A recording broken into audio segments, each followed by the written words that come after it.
दोस्तों, आज हम बात करेंगे अन्य पिछड़ा वर्ग पर, जिसमें एग्जाम की दृष्टि से सभी महत्वपूर्ण पाठ सम्मिलित किए गए हैं। जैसे पहला, हाल ही में पारित अन्य पिछड़ा वर्ग ओबीसी बिल 2021। दूसरा, ओबीसी को आरक्षण क्यों दिया गया। तीसरा, ओबीसी को आरक्षण किस आधार पर दिया जाता है। चौथा, संविधान सभा में ओबीसी पर क्या विचार विमर्श हुआ। पांचवा, संविधान लागू होने के बाद ओबीसी के लिए बनाए गए आयोग। छठा, संसद द्वारा अन्य पिछड़ा वर्ग के लिए 27% आरक्षण कब किया गया। सातवां, इंदिरा साहनी बनाम भारत सरकार केस। आठवां, अन्य पिछड़ा वर्ग बिल 2018। नवां, ओबीसी से संबंधित संविधान में वर्णित अनुच्छेद।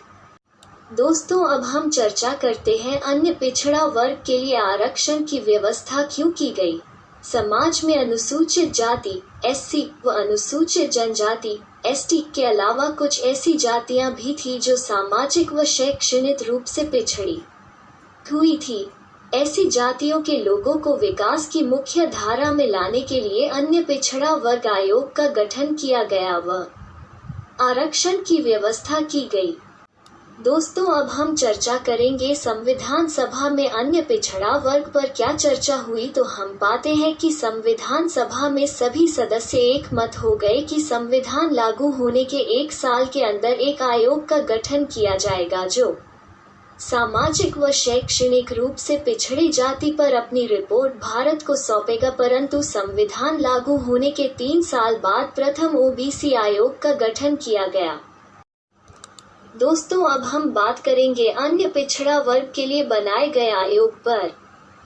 सर्वप्रथम वर्ष 1953 में काका कालेलकर की अध्यक्षता में कालेलकर आयोग का गठन किया गया, जिसने राष्ट्रीय स्तर पर अनुसूचित जातियों एससी और अनुसूचित जनजातियों एसटी के अतिरिक्त अन्य पिछड़े वर्गों की पहचान की थी।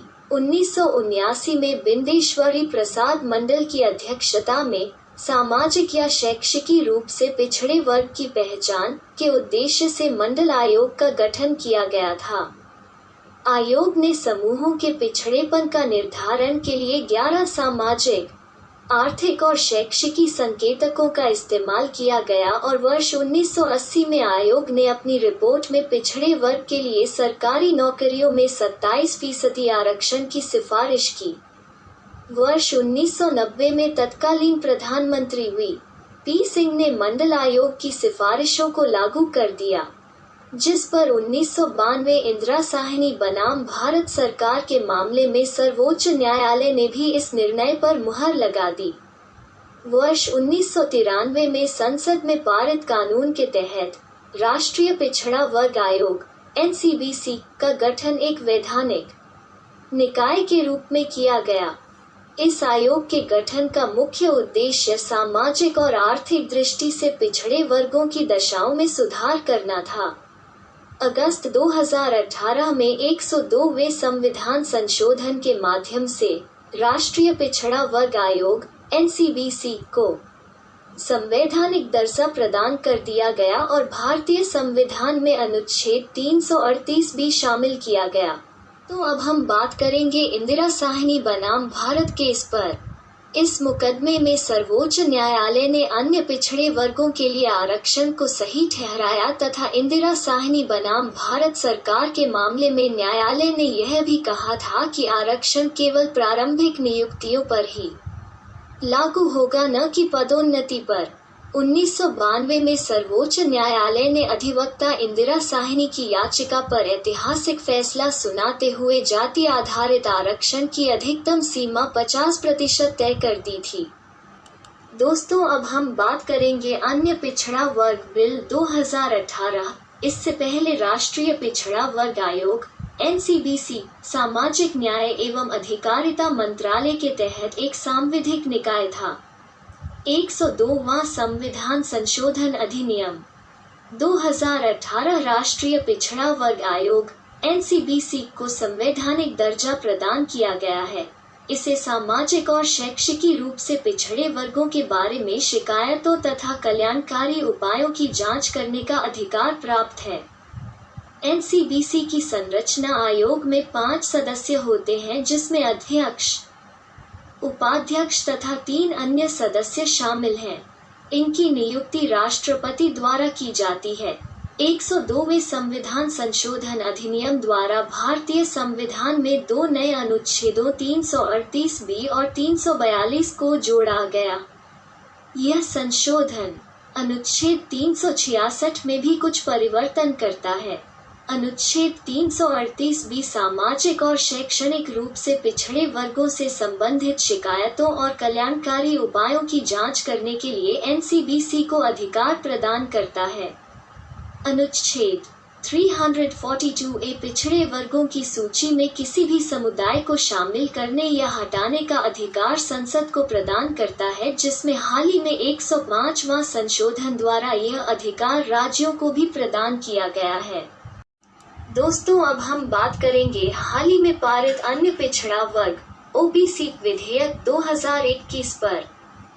राज्यों को ओबीसी लिस्ट तैयार करने का अधिकार देने वाला विधेयक 127वां संविधान संशोधन के रूप में सामाजिक न्याय और अधिकारिता मंत्री डॉक्टर वीरेंद्र कुमार ने संसद में यह विधेयक प्रस्तुत किया, जहां दोनों सदन से पारित होने के बाद राष्ट्रपति की अनुमति मिलने के बाद इस विधेयक ने कानूनी रूप ले लिया है। यह बिल 105वां संविधान संशोधन के रूप में जाना जाएगा। इस बिल के द्वारा देश की संघीय संरचना को बनाए रखने के दृष्टिकोण से संविधान के अनुच्छेद 342 का संशोधन करने और अनुच्छेद 338 एवं अनुच्छेद 366 में संशोधन करने की आवश्यकता है। यह विधेयक उपरोक्त उद्देश्यों को प्राप्त करने के लिए है। अब राज्य सरकार भी ओबीसी के लिए लिस्ट तैयार कर सकती है। ओबीसी से संबंधित संविधान में वर्णित अनुच्छेद 15, 4, 15, 5 और 16, 4 ने राज्यों को सामाजिक और शैक्षणिक रूप से पिछड़े वर्गों की पहचान कर उनकी सूची बनाने और उन्हें घोषित करने के लिए स्पष्ट रूप से शक्ति प्रदान की है। राज्यों की सूची के आधार पर ही ओबीसी के दायरे में आने वाली जातियों को शिक्षा और सरकारी नौकरियों में आरक्षण का लाभ मिलता रहता।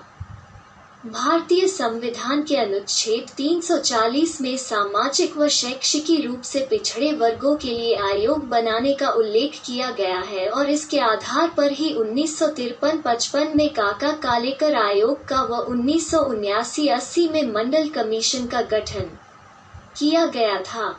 अनुच्छेद 338 भी सामाजिक और शैक्षणिक रूप से पिछड़े वर्गों से संबंधित शिकायतों और कल्याणकारी उपायों की जांच करने के लिए एनसीबीसी को अधिकार प्रदान करता है।